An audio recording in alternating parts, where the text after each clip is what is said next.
Amis auditeurs, bonsoir et bienvenue à votre émission Sans embâche.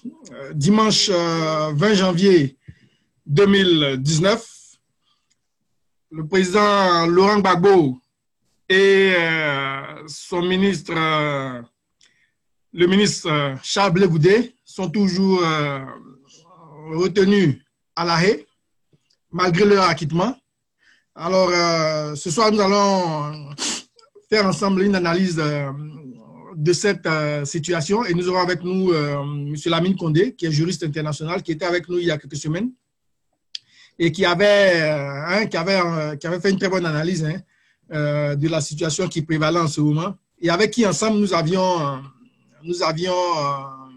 prévu cet acquittement lorsque beaucoup pensaient à, disons,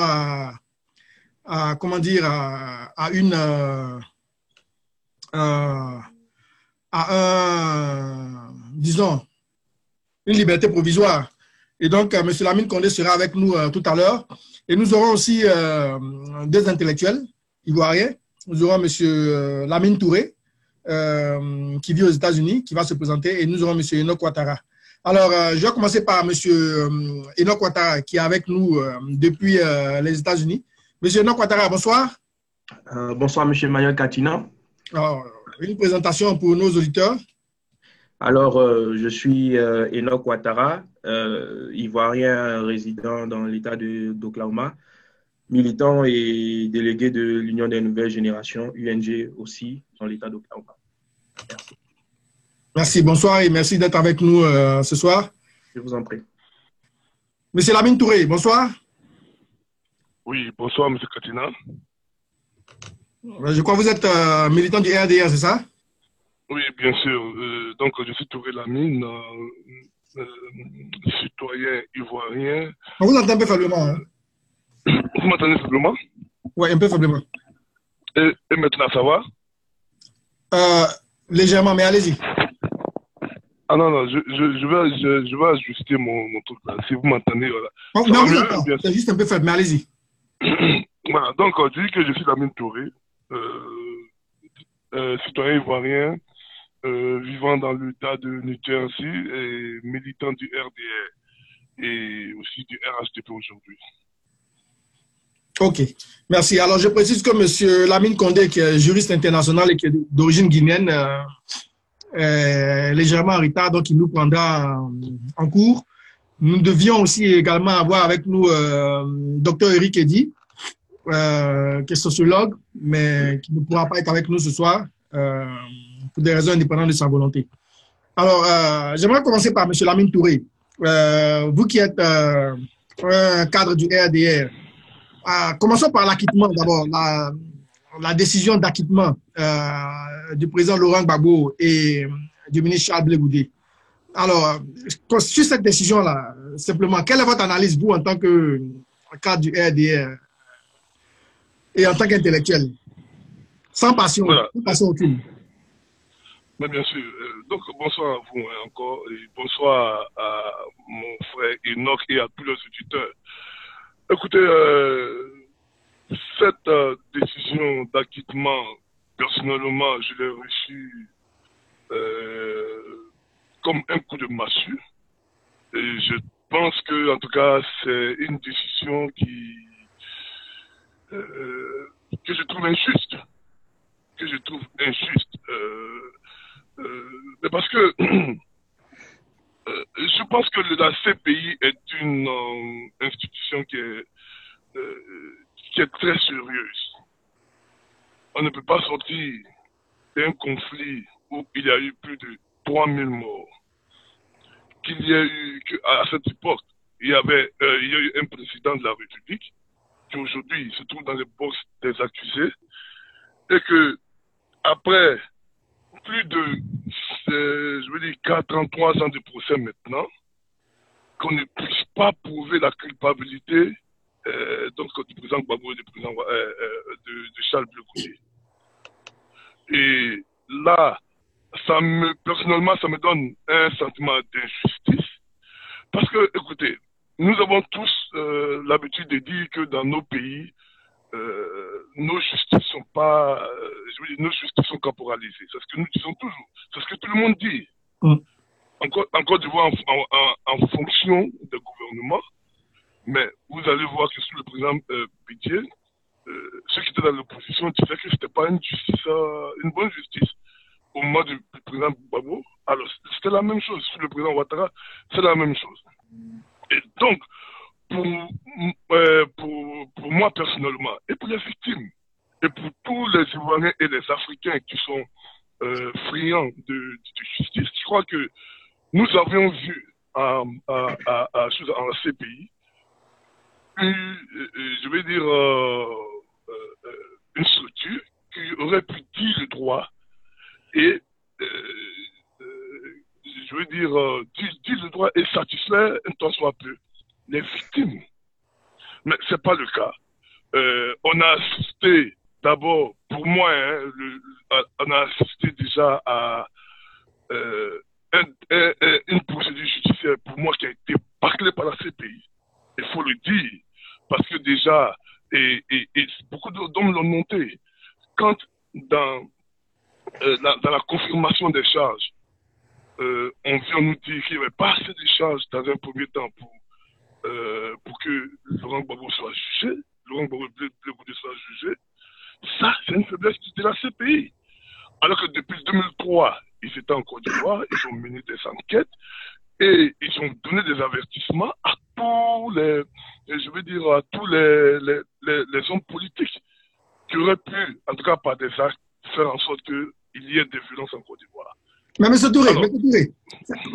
Pour vous, la faute est à qui? La faute est au juge, la faute est au procureur ou la faute est au système politique, au gouvernement ivoirien qui n'a pas peut-être su donner les éléments au procureur pour convaincre les juges?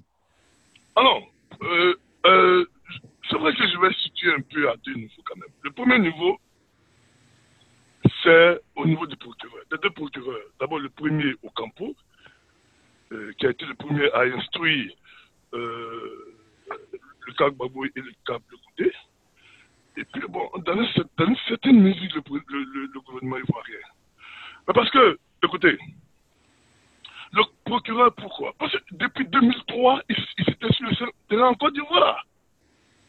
Il devait avoir toutes les preuves requises pour cela. Alors, et si vous avez vu hein, dans le procès, ce qui était plutôt reproché au procureur et à son équipe, c'est le fait que les preuves qui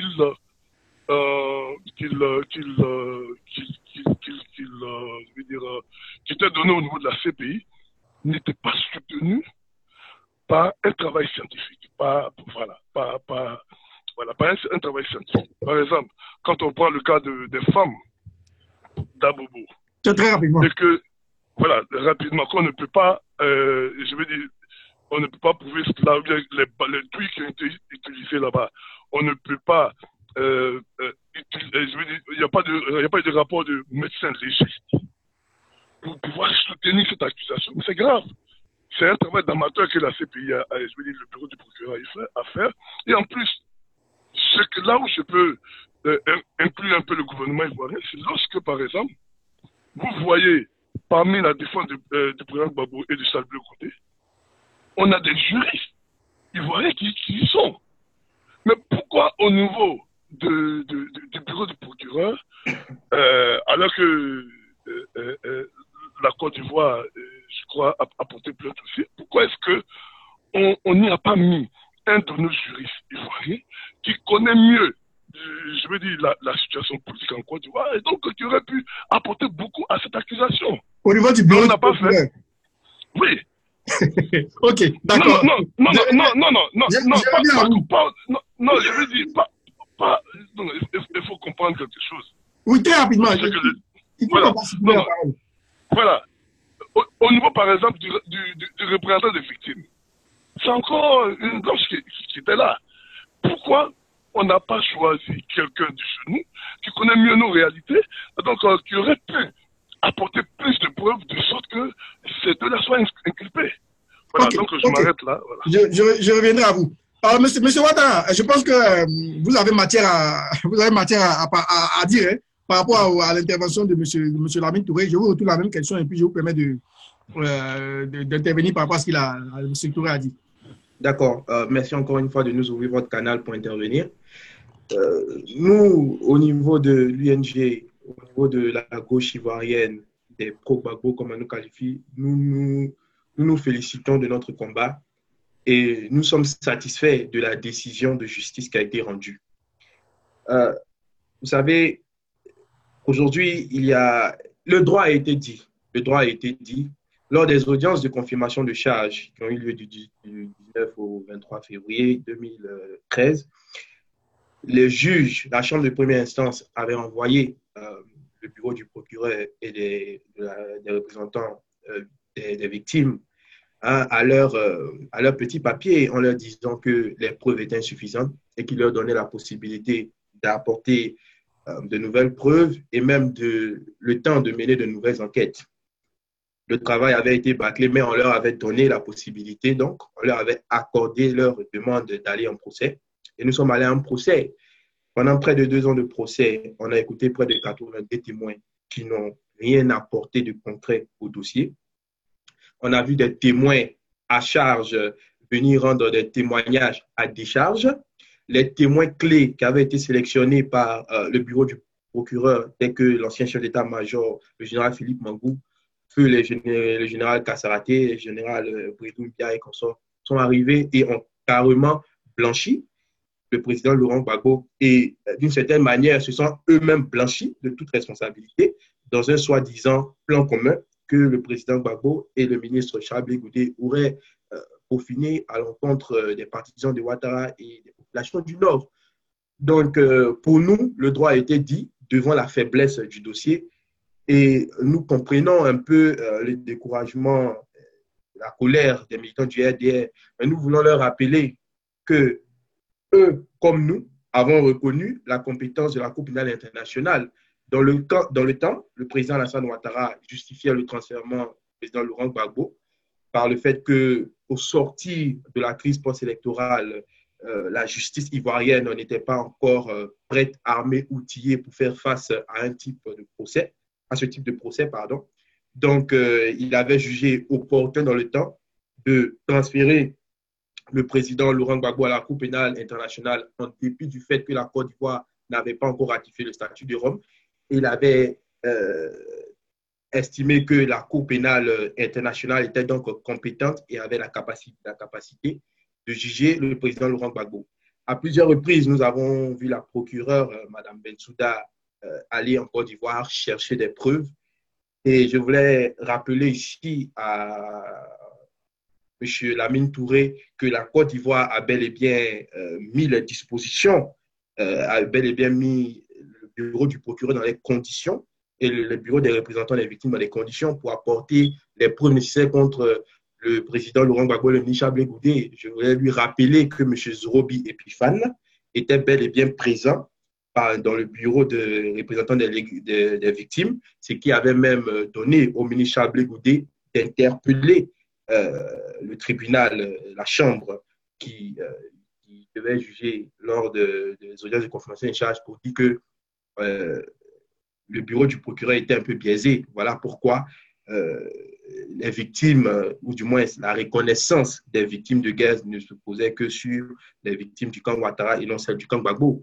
Donc, dire que le pouvoir en place n'a pas œuvré, n'a pas permis au procureur d'enquêter ou de recevoir des preuves, c'est de mauvaise foi et ce n'est pas à la Cour pénale internationale de fabriquer ou de confectionner des certificats de décès ou quoi que ce soit. Donc, dans tous les cas, le bureau du procureur, en concordance avec le gouvernement ivoirien, ont fait le nécessaire, ont donné tous leurs efforts, mais la réalité du terrain a parlé et a payé. La Cour pénale internationale avait estimé que le président Laurent Gbagbo engageait sa responsabilité pénale, notamment dans les événements qui ont survenu à Abobo, où cette femme aurait été tuée, le bombardement du marché Siaka et lors de la marche réprimandée de décembre sur la RTI, qui était en réalité une offensive militaire de la part des FSI. Donc, ils ont été blanchis et nous satisfaisons de est-ce qu'on peut s'entendre au moins sur une chose, avant de passer peut-être, avant de revenir à M. Touré, est-ce qu'on peut s'entendre au moins sur le fait que la décision qui a été prise par la majorité des juges est conforme à ce que les procureurs n'ont pas pu apporter la preuve de la culpabilité des prévenus sur l'éventualité d'un plan commun et de l'existence de crimes contre l'humanité. Parce que ça, au moins, on est d'accord sur le fait que les procureurs n'ont pas pu prouver la charge ou prouver la culpabilité des prévenus sur ce fait-là. Monsieur Touré. Oui, M. Katina, je suis heureux d'entendre M. Enoch dire qu'au niveau des représentants des victimes, qu'effectivement, la Côte d'Ivoire avait dépêché M. Sorobi Balo et Pifan, mais... Vous ne répondez pas à ma question avant de revenir. Non, j'arrive, non, oui, rapidement, rapidement, donc, pour dire que, mais combien de temps est-ce que M. Sorobi et Pifan a-t-il passé là-bas? Il a fait, je crois, une seule apparition et après la plainte de Bleu Goudon, on ne l'a plus vu. Donc, ça veut dire que les victimes ont été livrées à elles-mêmes. Et puis, en plus de cela, vous savez, dire que c'est par rapport à l'incapacité donc du bureau du procureur de prouver la culpabilité du président Gbagbo et de Moussa Bleu Goudé qui, aujourd'hui, amène à cette décision d'acquittement. D'une certaine manière, on peut le dire, mais voilà pourquoi je suis maître moi-même à ma chair. Parce que, écoutez, à supposer même qu'on dise que, oui, ils ont été incapables de prouver que Laurent Gbagbo et Black Goudé sont coupables. Mais on n'a pas de responsabilité dedans. Mais quand même, nous qui sommes en Côte d'Ivoire, nous savons qu'il y a au moins 3000 morts. Au moins. On sait que c'est plus. Alors que tous les rapports qui ont été produits, disent qu'au moins, le camp Gbagbo a fait plus de 2000 morts, et que du côté du camp Ouattara, c'est une affaire de 800 de 1000 morts. Bon, écoutez. Nous savons aussi que le président Gbagbo est la plus haute personnalité dans son cas. Celui de Bleu Goudé qui a rangé le foot partout. Mais si on nous dit que Laurent Gbagbo n'est pas responsable, que Bleu Goudé n'est pas coupable, mais M. Touré, les 2000 morts. Non, rapidement. Les 2000 morts. Est-ce que vous avez compris la problématique qui était en jeu au niveau de la Cour pénale internationale? Il ne s'agit pas de savoir qui est responsable des morts, des 3000 morts. Ce n'était pas ça la question. Ce sont des événements bien précis. Il ne s'agit pas de trouver un responsable aux 3000 morts. Mais, donc, dans ce cas, dites-moi, pourquoi est-ce que Laurent Gbagbo a été accusé de crimes de crimes contre l'humanité? Ça passait justement.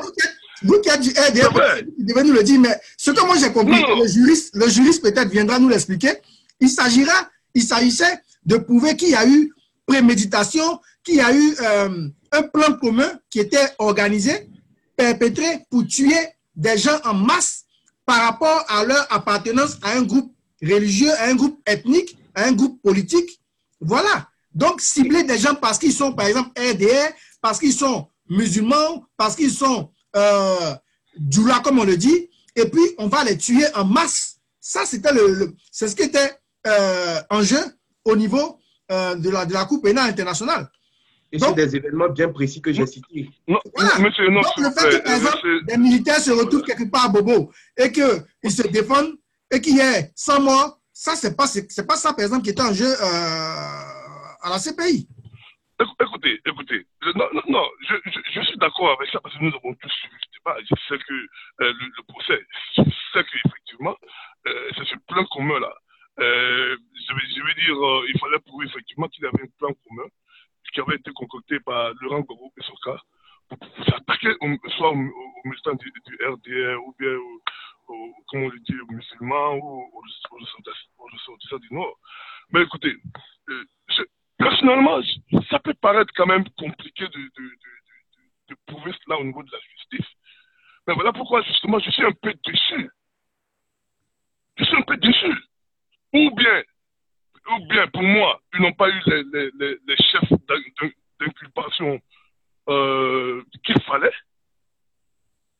pour moi, quand ils commencent à parler de ce genre de chef d'inculpation, ça veut dire qu'ils ont des preuves de cela, n'est-ce pas? Et nous tous en Côte d'Ivoire, nous savons sans pouvoir le prouver. Parce que nous sommes des citoyens, nous ne sommes pas des hommes de droit. Mais nous savons qu'il y avait ce genre je veux dire, d'attente entre eux. Parce que nous savons comment est-ce que un camp a été ciblé. Quand vous prenez tous les quartiers d'habitants, que par exemple, Abobo a été mis en quarantaine, et on sait en majorité quelles sont les populations qui sont à Abobo, mais on le sait. Voilà. Mais alors, quand vous voyez que des gens sont allés, on allait trouver des gens chez eux, qu'on a tués, on le sait. On a vu par exemple des gens marcher ensemble. Et ça, c'est des vidéos qu'on voit partout.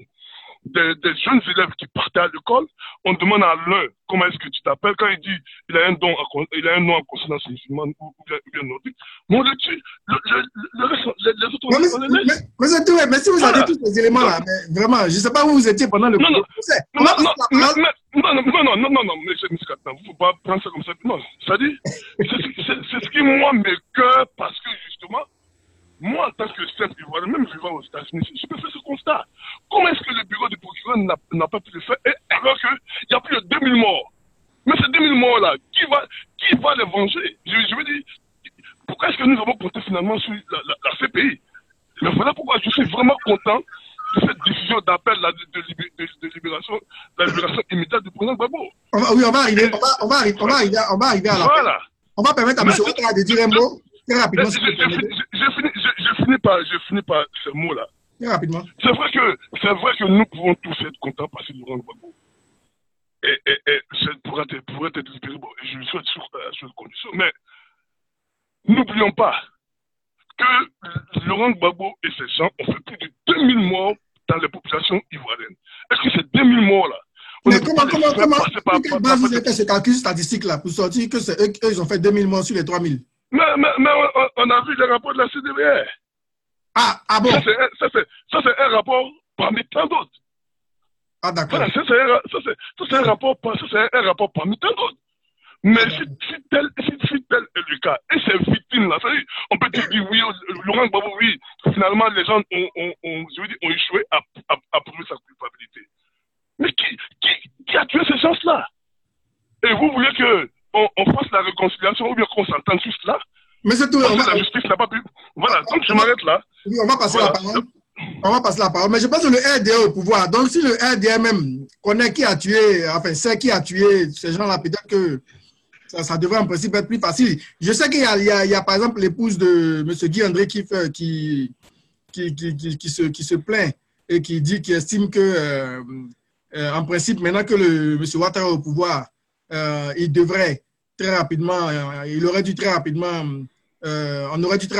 avancer au niveau des enquêtes sur le décès de son mari, mais elle ne comprend pas pourquoi, au contraire, les choses sont encore plus lentes depuis que M. Ouattara est arrivé au pouvoir. Donc, je pense que c'est mais nous disons la même chose. Une chose est d'accuser, parce que nous savons tous que Guy André a été tué par le régime Gbagbo. Mais une autre chose est de prouver, d'abord, de retrouver le corps, et ensuite de prouver cette accusation. Et c'est la même problématique qui se pose à la CPI. Non, quand vous dites nous savons tous, vous et qui, moi je sais pas, il a été tué pendant le régime, pendant l'exercice du régime Gbagbo. Mais pourquoi vous dites que c'est par le régime Gbagbo? Sur quelle base? Mais c'est le régime Gbagbo, il menait quel genre d'enquête? Quel genre d'enquête menait-il? On a vu les vidéos du caca. On va avancer. On va avancer. Vous m'avez posé des questions. On va avancer. S'il vous plaît. Non. Je vais revenir à vous aurez la parole. Rapidement. Vous aurez la parole. Permettez à M. Ouattara. Les auditeurs se plaignent. Les auditeurs se plaignent. Quand on vous donne, on va permettre à M. Ouattara de dire un mot. Quand vous aurez votre temps de parole, vous allez revenir sur tout ça. Je vous le promets, s'il vous plaît. M. Ouattara, rapidement, s'il vous plaît. D'accord. Vous savez, pour rebondir à votre question, vous avez demandé est-ce que finalement il y avait des preuves, tout ça, contre le président Laurent Gbagbo. Mais je dis la décision de justice qui a été rendue par la Cour pénale internationale, par la Chambre de première instance, qui a prononcé les accusés non coupables, donc qui a prononcé un acquittement et une libération immédiate des accusés, répond à la question il y a eu une faiblesse du dossier. Il y a eu un manque criard de preuves contre le président Gbagbo et le ministre Charles Blé Gouté. Vous savez, avec tout le respect que je dois à M. Lamine Touré, il faut qu'on arrête de faire de la spéculation pour dire que non, on était tous en Côte d'Ivoire. Oui, on était tous en Côte d'Ivoire. Moi-même, j'y étais pendant la crise post-électorale et on sait tous ce qui s'est passé. Donc, si le RDR, le gouvernement a estimé que la Cour pénale internationale, avec compétence pour juger les deux acquittés, avait les pleins pouvoirs pour rendre une décision de justice libre et équitable, et que cette même Cour de justice déclare les accusés innocents des charges qui ont été envoyées ou mises sur leur dos, mais il faudrait que la sagesse et l'humilité qui habitent tout un chacun reconnaissent que nos accusés sont innocents. Maintenant, on veut tous aller à la réconciliation, mais la majorité des Ivoiriens, la Côte d'Ivoire dans son entièreté, est consciente du fait que la réconciliation et la paix en Côte d'Ivoire passent par la libération du président Laurent Gbagbo et du ministre Charles Blé Gouté. La preuve, on a vu en Côte d'Ivoire, lorsqu'ils ont été libérés, c'est toute la Côte d'Ivoire qui, en majorité, s'est félicité de la libération. Pas forcément parce que certains étaient des militants pro-Gbagbo, militaires pays, mais parce que les Ivoiriens, dans leur majorité, aspirent à la paix et à la réconciliation sans rechercher. Donc, aujourd'hui, dire qui va payer pour tel 1000 morts, qui va payer pour tel nombre de morts, c'est ingrat. C'est ingrat de la part du RDS, c'est ingrat même de la part du gouvernement qui s'est au travers de M. Adjoumani sur une chaîne de télévision internationale. Parce que si on veut compter les morts en Côte d'Ivoire, nous invitons le RDR, vu que c'est le parti au pouvoir aujourd'hui, à nous fournir des preuves sur les massacres de Djokwe, à nous fournir des preuves sur les exactions qui ont eu lieu avant et après la crise post-électorale dans certaines communes de Yopougon. Les vidéos existent, ou à Koumassi, par exemple, le camp commando, lors des représailles après la prise du pouvoir du RDR, des gens ont été exécutés publiquement sur la voie publique. Ces vidéos, ces preuves sont là.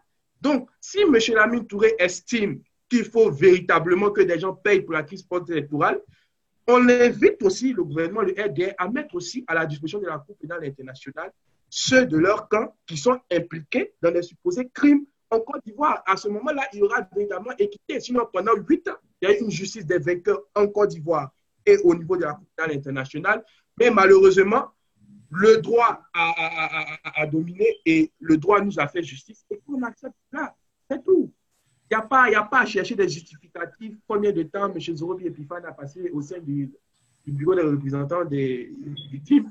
Ce n'est pas ça l'important. L'important est que les preuves, les informations que le gouvernement avait en sa possession, le gouvernement les a remises au procureur et au bureau des représentants légaux.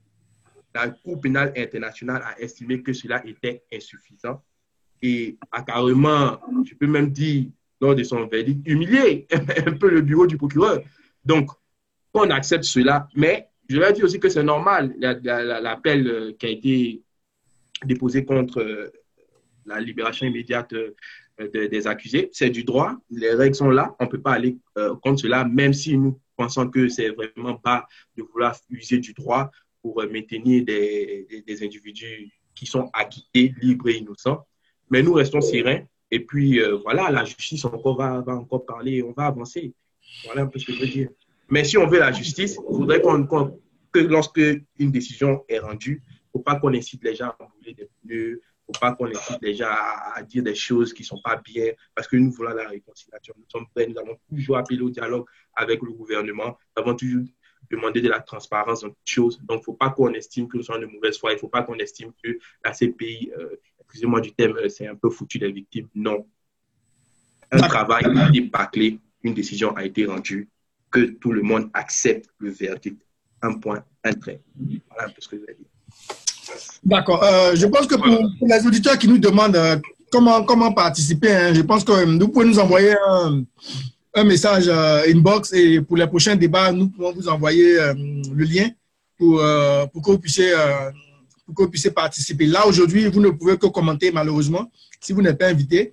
Mais pour les prochains débats, vous pouvez envoyer un message à Radio PDCI RDA sur Facebook et nous vous contacterons et nous vous inviterons à participer à nos débats. Donc, je répète, vous envoyez un message à Radio PDCI RDA sur Facebook ou à PDCI Rénovation ou à Jacques Roger et quelqu'un vous contactera pour que vous puissiez participer à nos débats. Voilà. Alors, j'aimerais dire bonsoir à ceux qui nous suivent en direct sur Jacques Roger Show et Radio Afrique 2050 depuis les États-Unis et le Canada. Et également à ceux qui nous suivent en direct sur les réseaux sociaux, sur Facebook. Bonsoir à Sindel Kona, Grâce de Dieu, Yves Camara, Pélagie Fossou, Marcel Yor, Nicolas Dupuis, Antoinette Blé, Kwame Stéphane Brou, Richard Kwasi. Ils sont nombreux, plus d'une centaine, 120, 125 personnes en ce moment connectées sur Facebook en direct. Prince de Paix à Saoulé, Diomandé, Manu, Lewandowski, Moreno, Gbagbo, Jean-François Ancho. Vraiment, ils sont nombreux. Voilà, on ne pourra pas tous les citer. Merci de nous suivre et merci de commenter. Les commentaires, bon, je pense que ce sera difficile de lire les commentaires maintenant. Il y en a de tous les gens. Il y en a de tous les gens. Alors, je pense qu'il faut peut-être, on n'a pas beaucoup de temps malheureusement pour le débat d'aujourd'hui et notre juriste international, malheureusement, ne nous a pas encore rejoint. Je ne sais pas qu'est-ce qui se passe. Alors, est-ce qu'on essaie plutôt de commenter maintenant le fait que le président Laurent Gbagbo et le ministre Charles Goudé soient encore détenus malgré le fait qu'ils soient acquittés. Et je pense que cela appelle à commentaire parce qu'ils ont été détenus pendant 7 à 8 ans pour le président Laurent Gbagbo. Disons 8 ans pratiquement pour le président Laurent Gbagbo, enfin en tout cas plus de 7 ans, et pratiquement 4 ans pour le ministre Charles Goudé. Ils sont acquittés, au moins en première instance. Un appel est fait, disons, le procureur fait appel, et on décide de les maintenir quand même en détention, le temps qu'on sache l'issue de cet appel. Alors, quelle est votre analyse de ce fait-là? Je vais commencer par M. Enoch Ouattara et ensuite aller à M. Touré qui a beaucoup à dire. OK. D'abord, il faut savoir que l'article 81.3c de la Cour dit que en cas d'acquittement, les accusés peuvent donc recouvrer immédiatement la liberté, mais que le procureur peut toutefois demander à la Chambre de première instance d'ordonner le maintien en détention des accusés dans des circonstances exceptionnelles. Bon, on aurait souhaité qu'il y ait des gens de droit ici pour nous détailler davantage un peu cet article parce que le droit est un peu complexe. Mais moi, je retiens que nous sommes encore dans des procédures judiciaires. Les avocats, le camp Gbagbo ont demandé à tout le monde de rester serein. Nous sommes dans des procédures judiciaires et généralement, les procédures judiciaires sont longues. Mais déjà, ce que nous retenons, et je le répète encore, c'est que cet acquittement qui a été prononcé à l'endroit des accusés est une victoire énorme et exceptionnelle pour nous. Cela montre l'innocence des accusés et des détenus. Aujourd'hui, ce que nous retenons est que ce qui se passe aujourd'hui au niveau de la Cour pénale internationale, je ne veux pas avoir des propos qui pourront être interprétés autrement, mais cela engage que ma personne. Moi, je fais une analyse plutôt politique de la chose. Je pense que il y a des arrangements politiques qui sont en train de se faire. Je pense qu'on veut essayer d'user un peu du droit pour trouver ne serait-ce qu'un exil politique aux accusés. Mais dans tous les cas, le président Gbagbo lui-même l'avait déjà dit lors de sa première audience à la CPI qu'il était disposé à répondre à toutes les interrogations de la Cour, qu'il était là et qu'il ira jusqu'au bout. Donc, on ira jusqu'au bout, c'est quelque chose de très profond. Le combat, pour moi, est arrivé au moins à 90% à la fin. Les 10% restants, ce n'est que procédure et diplomatie. Mais nous croyons que la vérité va dominer sur le mensonge parce que la vérité finit toujours par triompher. Et c'est une question de temps. Les accusés vont retrouver la liberté. Et croyez-le-moi, ce n'est pas pour venir brûler la Côte d'Ivoire. Ce n'est pas pour venir diviser les Ivoiriens. Récemment, vous avez vu que le président Laurent Gbagbo a envoyé le FPI en mission auprès des familles politiques de gauche. On va en venir à la suite après le prochain chapitre. J'aimerais prendre la position de monsieur Lamine Touré. sur cette question de du maintien, pardon, du maintien en détention du président Laurent Gbagbo. Je pense que sur cette question, au moins, il sera peut-être un peu plus impartial. Monsieur Lamine Touré. Non, écoutez, j'ai toujours été impartial. Non, je vais faire une remarque. Oui. C'est que vous ne vous en rendez pas compte, mais pour tous ceux qui suivent le débat, quand M. Enoch Ouattara parle, vous ne lui posez presque pas de questions parce que vous épousez ce qu'il dit. Parce que moi, quand je commence à intervenir, mais vous savez, vous, non seulement vous me posez des questions, mais ce sur quoi je ne suis pas contre, hein, mais en même temps, vous allez même chercher d'autres preuves, telles que le cas qui fait, tout ça, pour venir corroborer ce que vous dites. Donc faites attention, vous serez un peu impartial dans votre manière de... Monsieur Touré, si vous remarquez, monsieur Enoch Ouattara est très bref. Si vous remarquez, peut-être après vous allez visionner vous-même la vidéo, et vous êtes long. Donc plus vous êtes long, plus vous dites des choses, et plus il y a des questions à vous poser. Donc, mais allez-y. Voilà. Je ne suis pas contre les questions, voilà. Non, je ne suis pas contre les questions, hein. Les questions sont les bienvenues, vous voyez, ça permet de clarifier, mais ne sortez pas hors contexte pour pouvoir, je veux dire, corroborer ce que vous voulez dire, ce que M. Enoch dit, c'est ça, je ne suis pas contre la question. D'accord. Voilà. Maintenant, en ce qui concerne cette décision d'appel à l'acquittement du président Gbagbo, mais je dis que c'est un coup de poignard planté dans le dos de toutes les victimes, et même de la Côte d'Ivoire. Parce que, écoutez, d'abord, si on va sur le plan juridique, ce qui a été l'une des explications que nous avons entendu des spécialistes, forcément je suis pas un spécialiste, c'est que cette décision d'acquittement donc des accusés devait être motivée par écrit. Alors que le procureur, je veux dire le juge, n'a fait que un rendu oral. Comprenez? Et donc, quand il a fait cela, alors que dans la procédure, il y a possibilité pour le bureau du procureur d'interciter appel.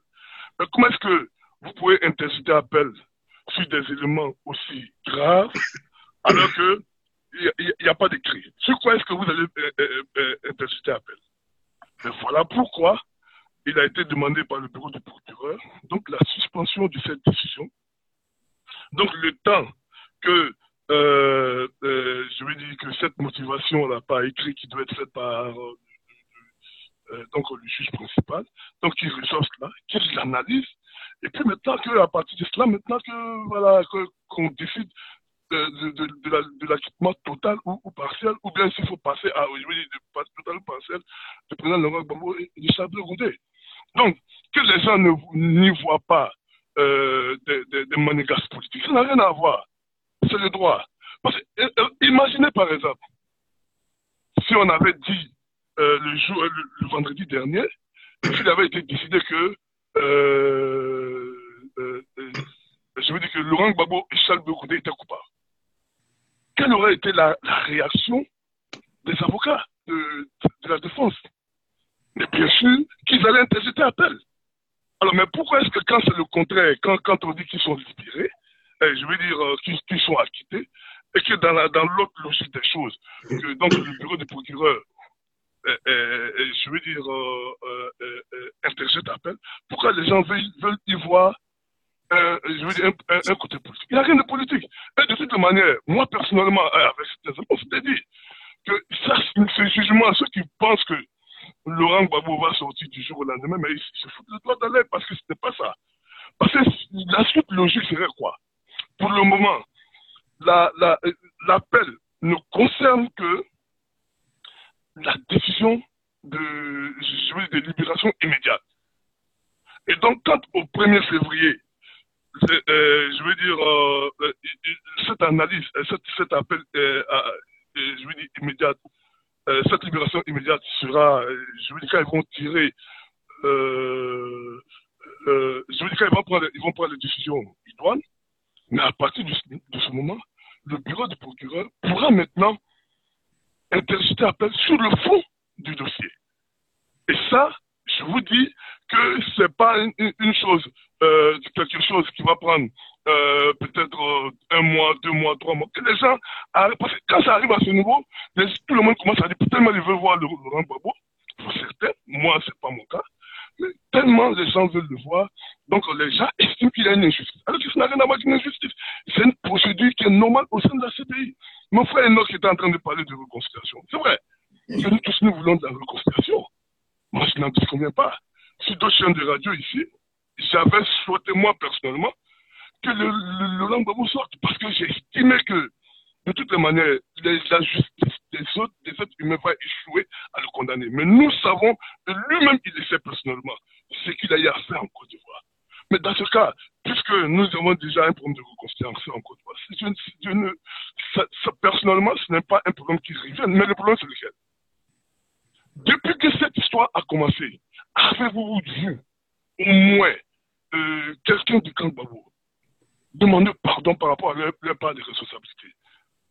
C'est vrai, vous ne sont pas coupables de tout ce dont on les accuse. Mais il y a eu des morts, ils étaient au pouvoir. On parle de plus de 2000 morts qui a été fait par les camps. Ni Laurent Gbagbo, ni, je veux dire, tous ceux qui sont importants dans l'affaire, au sein du FPI, à part Fingissa, un moment qu'elle est sortie, mais personne ne reconnaît un peu, ils nous demandent pardon pour leur part de responsabilité de ce qui s'est passé. Mais dans ce cas, comment est-ce que vous voulez que ceux qui ont été tués ou leurs parents, comment est-ce que vous voulez qu'ils accueillent cette arrivée de Laurent Gbagbo? Voilà, donc quand on parle de réconciliation, il faut que ce soit quelque chose de plein et entier. On ne peut pas parler de, c'est-à-dire sortir en victorieux, comme s'ils n'ont rien fait en Côte d'Ivoire, et venir narrer les gens. Et ça, c'est contre cela que je ne suis pas d'accord. Sinon, écoutez, il peut être libéré demain, il peut rentrer en Côte d'Ivoire. Moi, personnellement, ça ne fait ni chaud ni froid. Mais je dis que ce que la justice des êtres humains ne peut pas prouver, la justice divine pourra le prouver. Voilà, donc je m'arrête là par rapport à ça. Et concernant la question qui était celle de son maintien en détention malgré son acquittement, en attendant l'issue de l'appel. Oui, mais non. Oui, mais c'est à partir du 1er février que la décision sera prise. Mais même personnellement, okay. Puisque personnellement, je chopte pour une détention préventive, comment on appelle ça, sous condition, du président Laurent Gbagbo en Belgique. Mais personnellement, il ne peut pas avoir acquittement, c'est-à-dire sur tous ces actes-là. Parce que, je veux dire que ça fait très mal. Okay. Personnellement, ça fait très mal. Il faut que, pour le moment, il est en Belgique, il peut être en liberté provisoire, il peut tout faire, tout ce qu'il veut. Mais en même temps, comme le ministre Touré Mamadou l'a dit, si le président Gbagbo doit revenir en Côte d'Ivoire, il faut que ça se fasse à travers des discussions avec le président Ouattara. Justement, parlons de son éventuel retour en Côte d'Ivoire. Parlons de l'après-procès. Parce qu'après tout, le président Laurent Gbagbo aura fait 7 ou 8 ans en prison. Ce que d'autres dans ce pays qui ont fait autant, sinon pire que lui, n'ont pas encore fait. Et donc, supposons que le président Laurent Gbagbo soit libéré bientôt.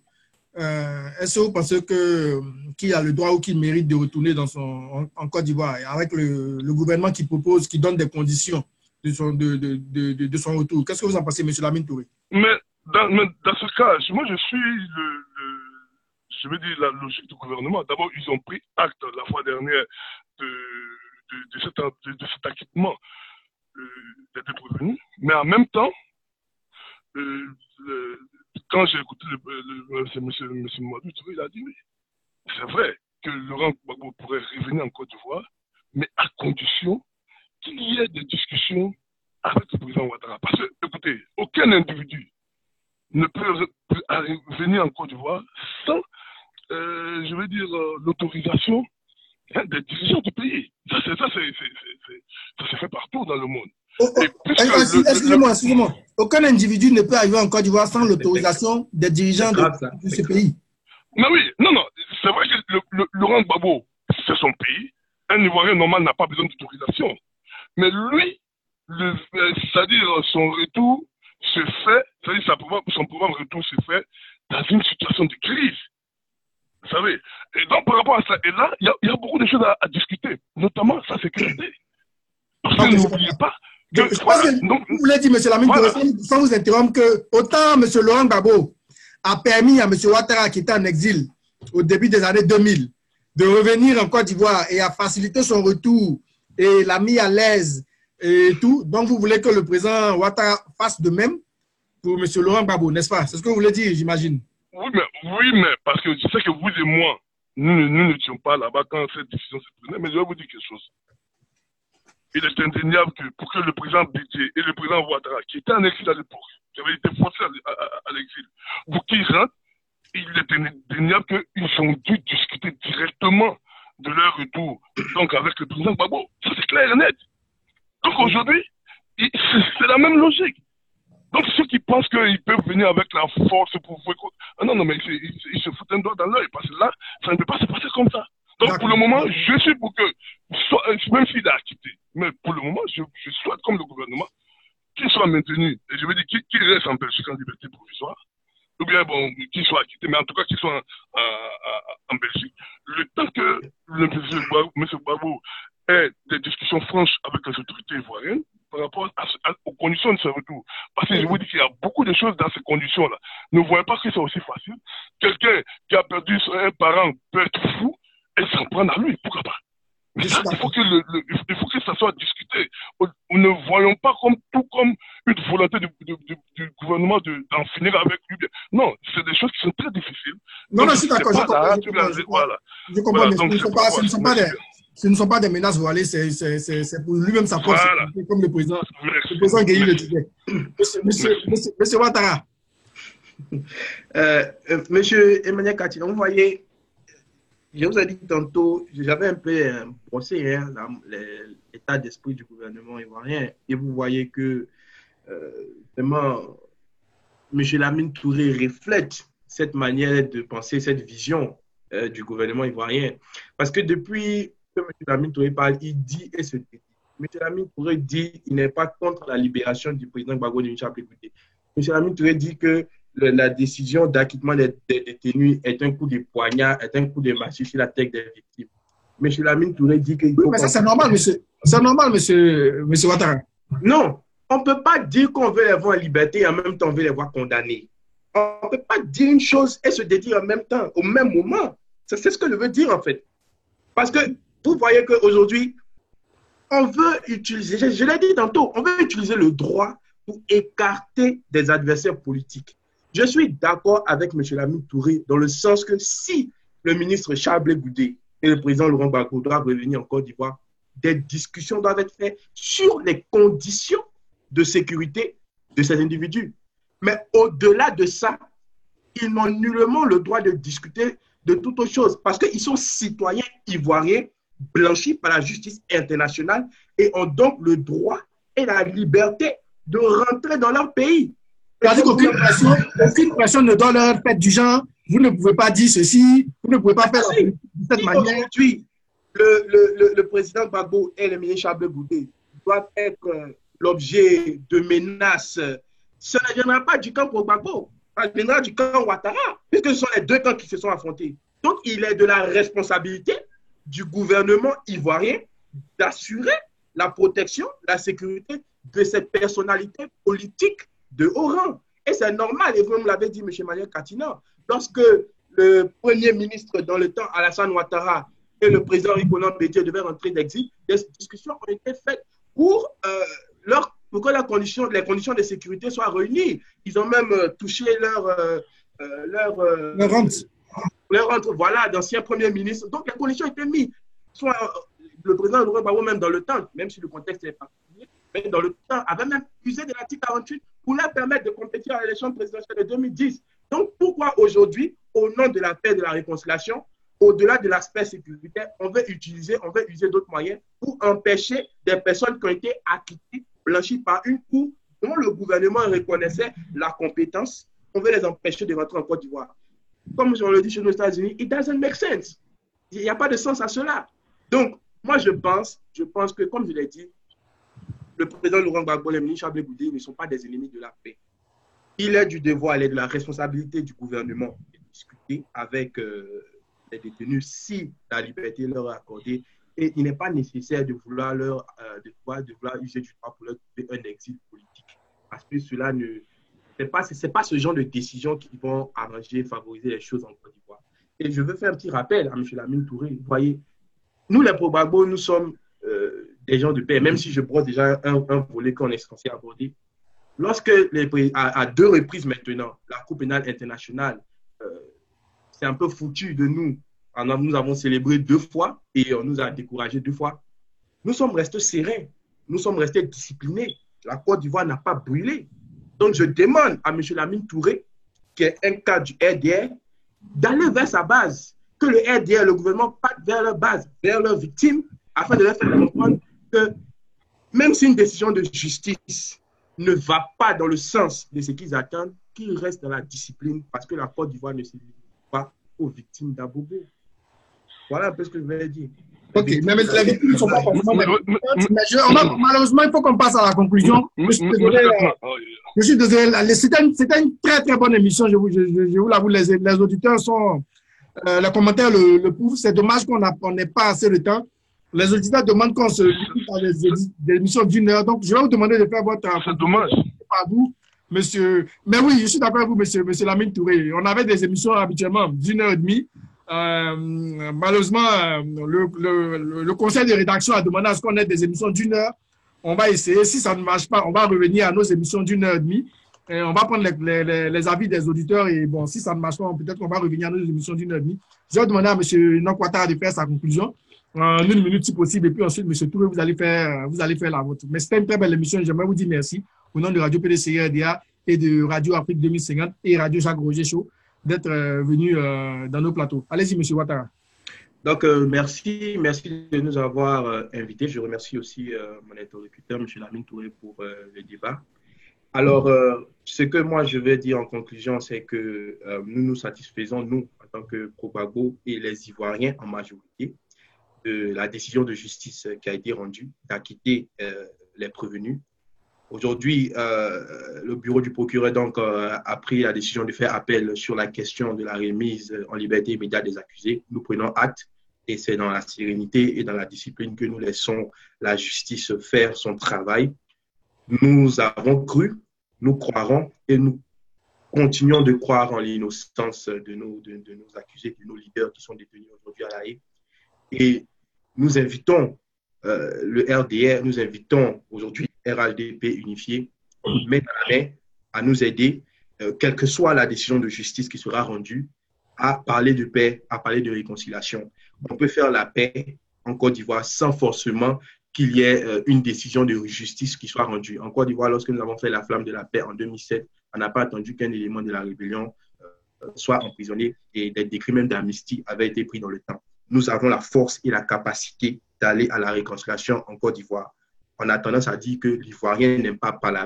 Revenons à nos valeurs d'antan et main dans la main, reconstruction des valeurs fortes pour notre nation, la Côte d'Ivoire. Je vous remercie. Merci beaucoup, M. Enoch Ouattara. Je précise que M. Enoch Ouattara est le délégué UNG, Union de Nouvelle Génération, pour l'État d'Oklahoma. C'est au niveau des États-Unis. Merci beaucoup au docteur Nash Poku, qui est le responsable de l'UNG pour les États-Unis, qui a bien voulu accepter que M. Enoch Ouattara participe à cette émission. Et j'aimerais dire aux auditeurs que nous prenons en compte vos remarques et nous allons essayer de vous faire participer autant que possible. Et donc, n'hésitez pas à nous faire vos propositions et vos suggestions pour les prochains débats. Nous allons vous dire comment est-ce que vous pouvez participer à nos débats. Pélagie Possou, Manu Guies. Nous allons vous dire comment participer. Nous allons vous envoyer les liens et pour ceux qui veulent participer, vous allez participer à nos débats. Ma suggestion, c'est que déjà là, maintenant, vous apportiez, vous ameniez vous envoyer des messages à Radio PDCI RDA.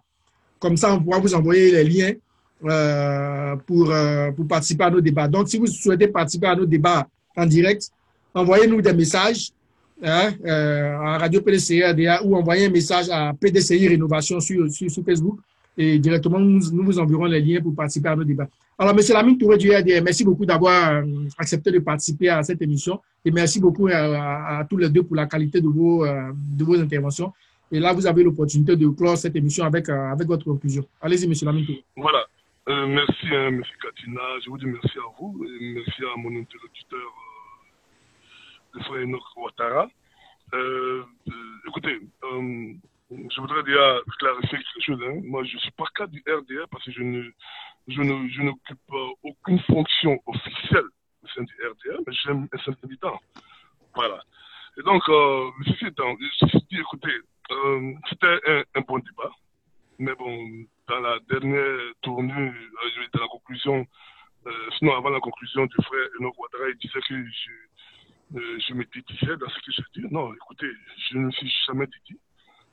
Ma volonté première, en tout cas, surtout quand on se met du côté des victimes, c'était que le président Laurent Gbagbo soit condamné. Ok. Maintenant, à défaut de cela, hein, qu'il bénéficie d'une liberté provisoire le temps que les procédures continuent. Mais maintenant, au-delà de ça, personnellement, il faut qu'il fasse attention je veux dire, à ce que je dis, à ce qui est l'opinion des victimes et mon opinion personnelle. Je dis personnellement, je souhaite qu'on libère Laurent Gbagbo maintenant. Écoutez, parce que si vous avez remarqué en Côte d'Ivoire, quand le président Bédié était au pouvoir, que le président Gbagbo, je veux dire, le président Ouattara était en extérieur, il n'y a pas de réconciliation en Côte d'Ivoire. Et ce n'est pas la première fois. Quand le président Gbagbo prend le pouvoir, que le président Ouattara et le président Gbagbo se trouvent en exil, il n'y a pas eu de réconciliation en Côte d'Ivoire. Aujourd'hui, c'est le président Gbagbo d'être à l'extérieur. Il n'y a évidemment pas de réconciliation. Quand est-ce qu'on va penser la Côte d'Ivoire? Alors, c'est bien de dire que, je veux dire, on veut tout politiser. Notamment quand je disais par exemple qu'il fallait qu'il y ait une certaine entente, discussion entre le président Ouattara et le président Gbagbo qui rentre. N'oubliez pas que Laurent Gbagbo a été condamné à 20 ans d'emprisonnement pour la carte de la BCAO. Ça, c'est des choses qui peuvent se discuter. Et en plus de cela, en plus de cela, aujourd'hui, tout le monde souhaite la Cour de constitution en Côte d'Ivoire. Tout le monde le souhaite. Et je veux que, personnellement, d'abord, je souhaite qu'il soit en liberté provisoire en Belgique. Et de deux, que cette réconciliation commence par Laurent Gbagbo. Parce que tout le monde sait d'une certaine manière, avec cette ambiance qui se trouve, que la première personne qui, aujourd'hui, là, peut aller dans le sens de la réconciliation ou nous amener dans la violence, c'est le président Gbagbo. Donc, je souhaite que déjà, au niveau de la Belgique, qu'il puisse lancer un message de réconciliation à toute la Côte d'Ivoire et d'apaisement. Parce qu'on attend souvent certains militants parler de matchs et tout, qui ne peuvent même pas gagner, et beaucoup de choses. Et ça, la Côte d'Ivoire n'en a pas besoin. Et donc, aujourd'hui, pensons à la Côte d'Ivoire. Quand nous pensons qu'il y a des pays comme le Ghana et le Sénégal qui étaient très loin derrière nous, qui, du fait de nos mésententes, des mésententes de nos politiques, parce que les populations en général n'ont pas de problème. Aujourd'hui, nous sommes allés de crise en crise et nous trouvons derrière le Ghana et presque le Sénégal nous a presque rattrapés. Et donc, réfléchissons à la Côte d'Ivoire. Si nous devons aller à la réconciliation, personnellement, je ne m'y oppose pas. On peut aller à la réconciliation, le président peut revenir, mais je vais entendre de lui des paroles de réconciliation depuis la Belgique. Et puis ensuite, maintenant, après les discussions avec le pouvoir d'Abidjan, il pourra rentrer. Et maintenant, vous verrez que s'il veut être candidat en 2020, qu'il peut être candidat, qu'il le soit.